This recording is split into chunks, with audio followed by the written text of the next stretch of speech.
네. 예레미야 이제 39장 이제 1절에서 10절에 나오는 스토리는 이제 예루살렘이 멸망되었다는 내용입니다. 이것이 이제 역사적 사실로 따지면 주전 587년 이제 바벨론의 3차 침공 때 일어난 일들입니다. 그래서 참으로 이제 참혹하고 처참한 현실을 이스라엘 백성들이 맞이하고 있죠. 그래서 특별히 이제 그 스토리를 이제 시드기야 왕의 고난의 상황들을 보여주면서 얼마나 처참한 상황인가를 지금 이제 묘사하고 있는데, 시드기야가 포위된 성을 이제 탈출하려고 나가다가 이제 붙잡힙니다. 그래서 어떠한 처벌을 받냐 하면 두 눈을 빼는 이제 그런 처벌을 받는데, 두 눈을 빼기 전에 가장 고통스럽게 하기 위하여 마지막으로 눈을 가지고 있는 상태에서 보는 광경은 자신들의 아들들이 다 죽는 것, 자신의 신하들이 다 죽는 것, 자신의 백성들이 자기 눈앞에서 죽는 것을 다 보게 하고 난 다음에 눈을 뽑아버리는 거예요. 그렇게 해서 이런 이제 형벌을 그에게 줍니다. 그러니까 자신들이 세워줬는데 이제 배신했기 때문에 더 이제 처벌이 가혹한 것이죠. 그래서 그렇게 한 다음에 사슬로 결박하여 바벨론으로 끌고 갑니다. 이 역사적 내용이 이제 열왕기하 25장에 상세하게, 그리고 예레미야 52장에도 이것이 이제 병행돼서 함께 기록되어 있는 스토리입니다. 점령군이 이제 시드기야에 대한 단죄와 더불어 예루살렘 성에 대해서 가하는 위해는 뭐였냐면 건물들을 주로 파괴하는 거예요. 이제 초토화시키는 건데, 다시는 배신하거나 재기할 수 없도록 하기 위해서 가장 중요하다고 여기는 건물부터 파괴합니다. 그래서 성전이 제일 먼저 파괴되고, 그 다음에 다른 건물들이 파괴되고, 그래서 귀족들이나 좀 쓸만한 건물들이나 쓸만한 인물들은 사로잡거나 죽이거나 파괴합니다. 그렇게 하고 이제 아무런 저항이나 어떤 의식이나 뭐 이런 것들이 없다고 생각되는 최하층 빈민들만 일부 남겨요. 그래서 그 사람들만 이제 소작인처럼 두어서 이제 땅을 나눠줘요. 그래서 그 사람들은 거기서 농사짓고 뭐 포도원 가꾸면서 이제 생활할 수 있도록 그렇게 배려해주고, 나머지는 다 끌고 가는 겁니다. 그렇게 해서 철저하게 이제 예루살렘 성이 이제 멸망한 것입니다. 그렇게 남유다가 이제 멸망하게 됩니다. 이러한 결과는 예레미야를 통해서 계속해서 반복적으로 선포되었던 하나님의 심판과 재앙에 대한 그 예언이죠. 그것이 이제 실제적으로 역사적으로 성취되었다는 것을 보여주는 이야기입니다. 그래서 이것이 이제 성경의 여러 장에 걸쳐서 이제 아주 상세하게 설명되어 있습니다. 근데 항상 우리가 이제 말씀 이제 예언서 읽을 때 발견하는 것은, 하나님의 역사에 대한 스토리는 큰 틀에서 진행되고 또 선지자를 통해서 그 시대 사람들에게 말씀을 주시는데, 메시지는 그렇잖아요. 심판과 멸망에 대한 이야기가 있으면 그 다음에 반드시 회복과 구원에 대한 메시지도 주신다. 왜냐하면 언약이 파괴되는 게 아니에요. 언약이 파괴되지 않아요. 사람의 방법으로 아무리 우리가 범죄하고 그렇게 해도 하나님께서 우리 사람들, 인간을 향한, 하나님 백성들을 향한 그 신뢰하고 사랑하시는 마음을 포기하지 않으시기 때문에 언약은 파기되지 않는다. 그래서 계속 구원에 대한 메시지와 돌이킴에 대한 메시지를 주시는 것입니다. 그래서 첫 번째는 이제 우리가 읽은 말씀 중에 이제 오늘 본문의 39장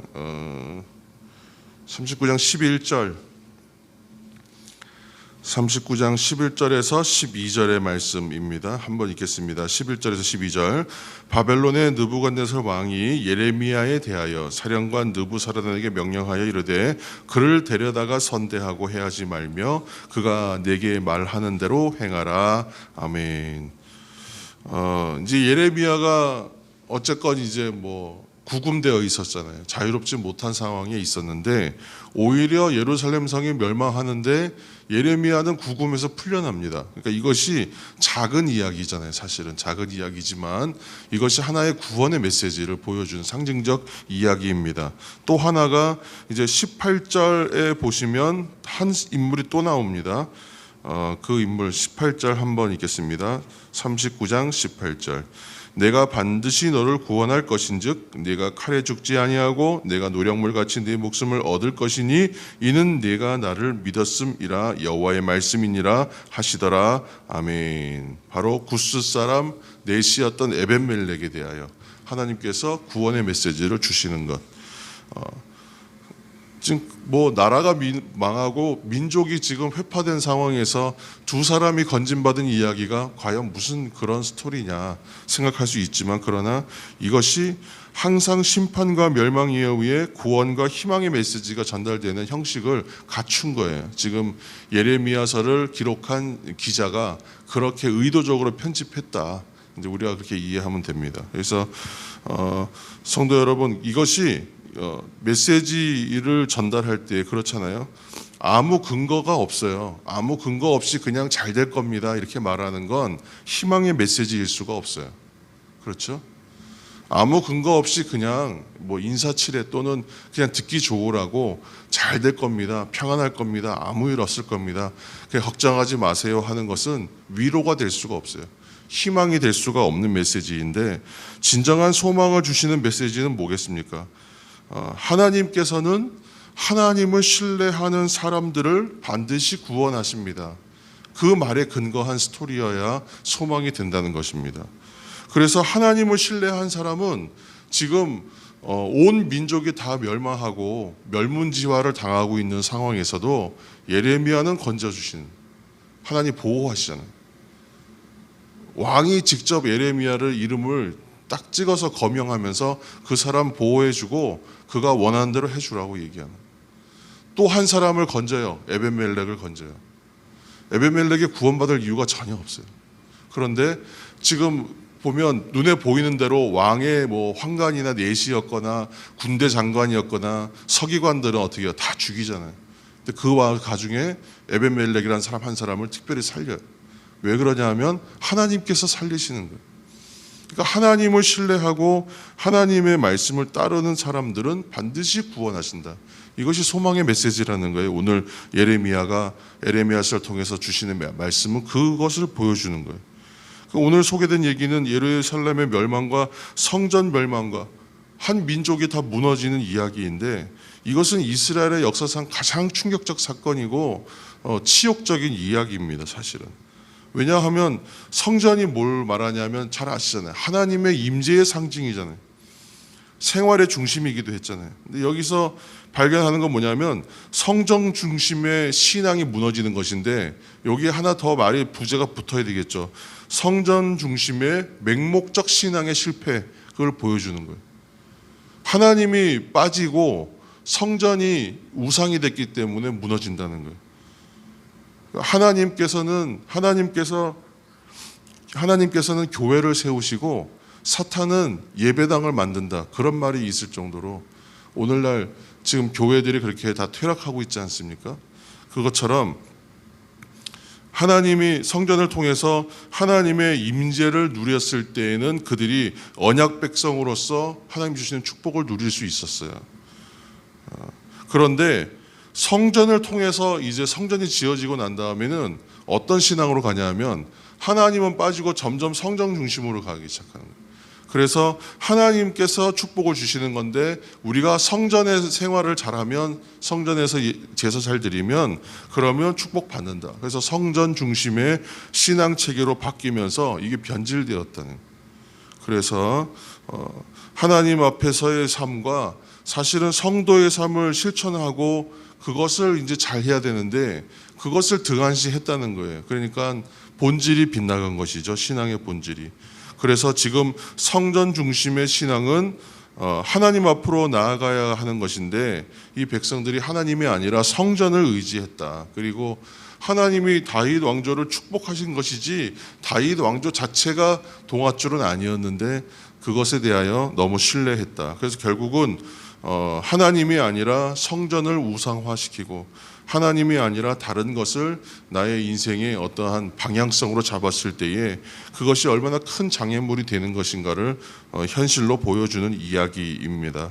그래서 바벨론의 느부갓네살을 도구로 사용하시면서 하나님께서 자신들의 백성들을 쳐요. 예루살렘과 성전을 철저하게 무너뜨려 버리셔요.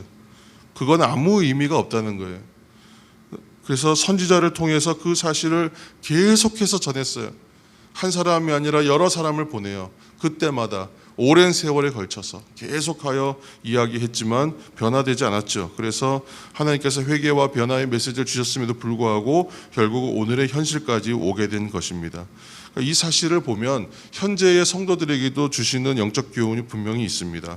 우리가 이 한 해간 신앙생활하면서 주제로 삼았던 하나님 앞에서의 삶, 또 그리스도 안에서의 생활, 그 말들이 왜 그런 말들이 나올 수밖에 없냐 하면 이 생활, 성도의 삶을 곧 우리가 말하는 신앙생활을 방해하는 요소들이 분명히 있거든요. 그것이 무엇이든 간에 이거는 뭐 개인별로 다 따져봐야 되는 문제입니다. 어떤 것이라고 얘기하기 참 곤란할 정도로 어떤 것이든 많아요. 뭐 너무 자전거 좋아하시는 분들은 자전거가 우상될 수도 있고, 골프 좋아하시는 분은 골프가 우상될 수 있는 것처럼, 저도 뭐 커피 마시는 거 되게 좋아합니다만 너무 내가 사랑하는 것이 있으면 그게 우상이 될 수 있어요. 그래서 그거를 조절할 수 있어야 되는데 그것이 어느 날 기능을 이게 더 중요한 것이 되어버리면 얼마든지 우상이 될 수 있다. 그래서 그것으로 인하여 신앙생활이 방해받게 되면 그것은 하나님께서 기뻐하시는 일 결코 아니라는 것이죠. 그러므로 본질적이고 최우선되어야 하는 신앙의 자세는 예레미야 성경에서 발견하는 반복적 주제 메시지예요. 그건 뭐냐면 하나님을 신뢰하라. 하나님을 신뢰하라. 그러면 하나님께서는 그 신뢰하고 믿음을 가진 사람들을 반드시 구원하신다. 그들을 복되게 하신다. 이 말씀의 메시지를 보여주시는 것입니다. 그래서 하나님이 하시기 전에 해야 할 일은 내 안에 우상이 무엇인가를 발견하는 것, 그리고 그것을 제거하는 것. 그것이 신앙의 가장 첫 본질적인 지켜야 되는 요소이다. 오늘 예레미야서 통해서 우리가 발견하는 메시지입니다. 이 사실을 다시 한번 기억하시면서 우리가 하나님 앞에 신앙생활을 하면서 내가 참 잘하고 있지, 그래서 나는 열심히 하고 싶고 잘하고 싶은데 그런데도 불구하고 나의 신앙에 있어서의 걸림돌이 되는 요소들은 없는가, 항상 살피는 자세가 필요하다. 그 사실을 오늘 한번 생각하시면서 이 말씀을 기억하시면서 오늘도 함께 하나님 앞에서 기도하시고 기도하면서 우리 자신을 확인하는, 그리고 하나님의 복된 자리로 다시 한번 회복되어 나아가는 우리 모두가 되시기를 예수님의 이름으로 축복합니다.